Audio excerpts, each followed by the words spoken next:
Assalamualaikum warahmatullahi wabarakatuh. Saya akan menjelaskan tentang etika profesi teknologi informasi dan komunikasi tentang cybercrime and fragments of privacy.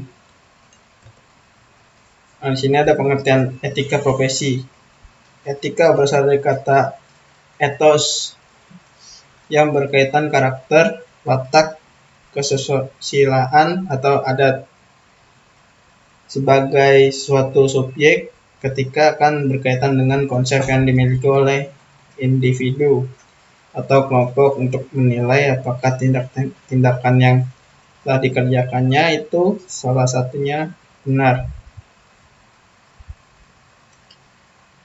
Buruk atau baik, etika merupakan sebuah cabang filsafat yang berbicara mengenai nilai dan norma moral yang menentukan perilaku manusia dalam hidupnya.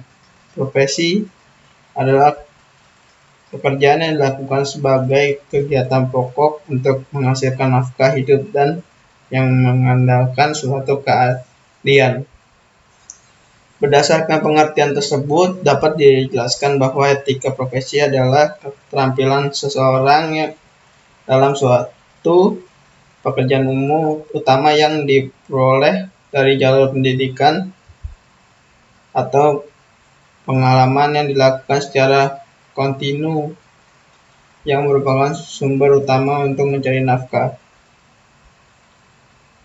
Dan ada pengertian teknologi informasi. Teknologi informasi atau disebut TI dalam bahasa Inggris dikenal dengan istilah information technology, adalah istilah umum untuk teknologi apapun yang membantu manusia dalam mengubah, menyimpan, mengkomunikasikan, dan menyebarkan informasi.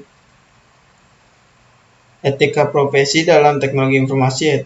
Teknologi informasi dan komunikasi bisa menjadi pilar-pilar pembangunan nasional yang bisa mengadaptasikan di setiap permasalahan bangsa. Sebagai contoh, menyerap tenaga kerja baru, mencerdaskan kehidupan bangsa dan sebagai alat pemersatu bangsa. Dalam mengaplikasikan ilmunya atau menjalankan profesi, teknologi informasi bukan mudah dan bukan tidak sukar. Yang terpenting adalah kita mampu menempatkan diri dalam posisi yang benar. Profesi dan profesional.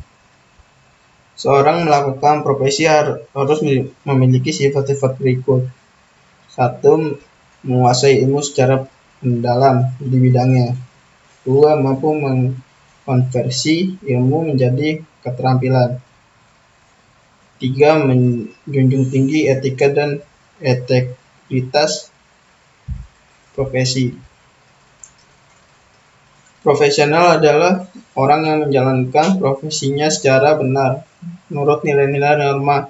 Untuk menjadi orang-orang yang profesional diperlukan komitmen, tanggung jawab, kejujuran, sistematik, berpikir, mengubah materi menjadi bagian masyarakat profesional.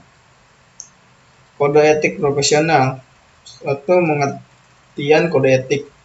Secara sederhana, kode etik dapat diartikan sebagai tingkah laku moral atau kelompok dalam masyarakat yang dirumuskan secara tertulis dan harapkan akan dipegang teguh oleh suatu anggota suatu kelompok. Yang kedua, manfaat kode etik. Kode etik dapat berfungsi sebagai menyeimbang atas sisi negatif yang mungkin timbul dari suatu profesi, menjadi kompas penunjuk arah moral, dan sebagai penjamin mutu moral profesi itu di mata masyarakat. Yang ketiga, ada hubungan kode etik dengan etika. Dalam kegiatan dengan etika, kode etik dipandang sebagai produk etika terapan yang dihasilkan berkat penerapan memiliki etis atau suatu wilayah tertentu. Etik profesi. Kode etik merupakan perwujudan konkret dalam pemikiran atau profesi etis yang relatif dalam suatu profesi. Di sini ada pengertian cybercrime. Sebelum masuk dalam pengertian tentang infringement of property, penulis mengajak Anda untuk mengetahui apa itu arti cybercrime.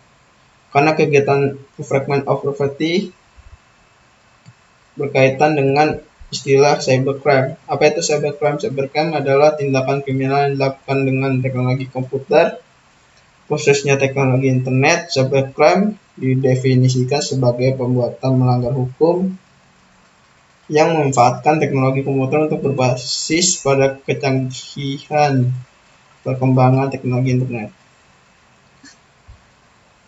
Di sini ada pengertian cyber law. Cyber law adalah hukum yang dilakukan di dunia maya yang umumnya diasosiasikan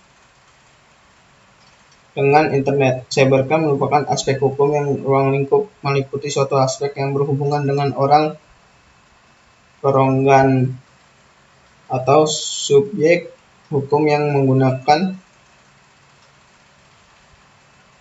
dan memanfaatkan teknologi informasi yang dimulai pada saat online atau memasuki dunia cyber dan dunia maya.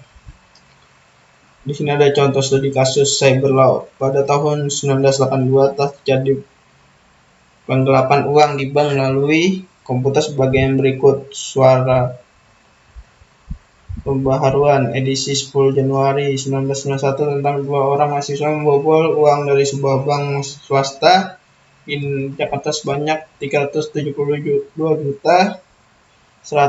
dengan menggunakan sarana komputer. Perkembangan lebih lanjut dari teknologi komputer berupa komputer network yang kemudian melahirkan suatu ruang komunikasi dan informasi global yang dikenal dengan internet.